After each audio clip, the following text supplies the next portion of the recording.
You are watching TV46 News Kannada.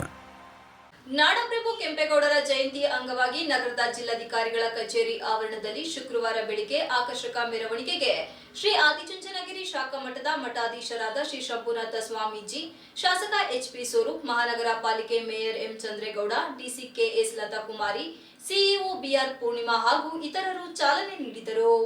ಮೊದಲು ಬೆಳ್ಳಿ ಸಾರೋಟಿನಲ್ಲಿ ಇಡಲಾಗಿದ್ದ ಕೆಂಪೇಗೌಡರ ಭಾವಚಿತ್ರಕ್ಕೆ ಪುಷ್ಪಾರ್ಚನೆ ನೆರವೇರಿಸಿದರು. ನಂತರ ಡೋಲು ಬಾರಿಸುವ ಮೂಲಕ ಅಧಿಕೃತವಾಗಿ ಚಾಲನೆ ನೀಡಿದರು.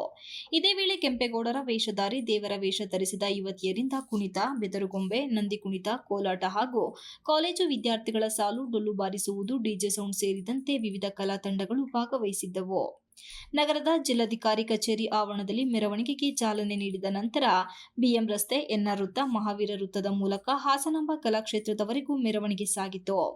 ಡಿಜೆ ಸೌಂಡ್ಗೆ ಕುಣಿದು ಕುಪ್ಪಳಿಸಿದರು. ಇದೇ ವೇಳೆ ರಾಜ್ಯ ಒಕ್ಕಲಿಗರ ಸಂಘದ ನಿರ್ದೇಶಕ ಎಸ್.ಎಸ್. ರಘುಗೌಡ, ಜಿಲ್ಲಾ ಸರ್ಕಾರಿ ನೌಕರರ ಸಂಘದ ಅಧ್ಯಕ್ಷ ಕೃಷ್ಣೇಗೌಡ, ಕನ್ನಡ ಮತ್ತು ಸಂಸ್ಕೃತಿ ಇಲಾಖೆ ಸಹಾಯಕ ನಿರ್ದೇಶಕ ಡಾ ಎಚ್.ಪಿ. ತಾರನಾಥ್, ಕಸಬಾ ಜಿಲ್ಲಾಧ್ಯಕ್ಷ H L. Mallesh Gowda, MCE college ಕಾರ್ಯದರ್ಶಿ ಜಗದೀಶ್ ಚೌಡಳ್ಳಿ, ಜಿಲ್ಲಾ ಕಾರ್ಯನಿರತ ಪತ್ರಕರ್ತರ ಸಂಘದ ಅಧ್ಯಕ್ಷ K H. Venukumar, Girigowda, Bidarikere Jayaram, Lions Club ಹಿರಿಯರು ಎಚ್ಆರ್. ಚಂದ್ರೇಗೌಡ ಇತರರು ಭಾಗವಹಿಸಿದ್ದರು. Srinivas, TV46 news Kannada, Hassan.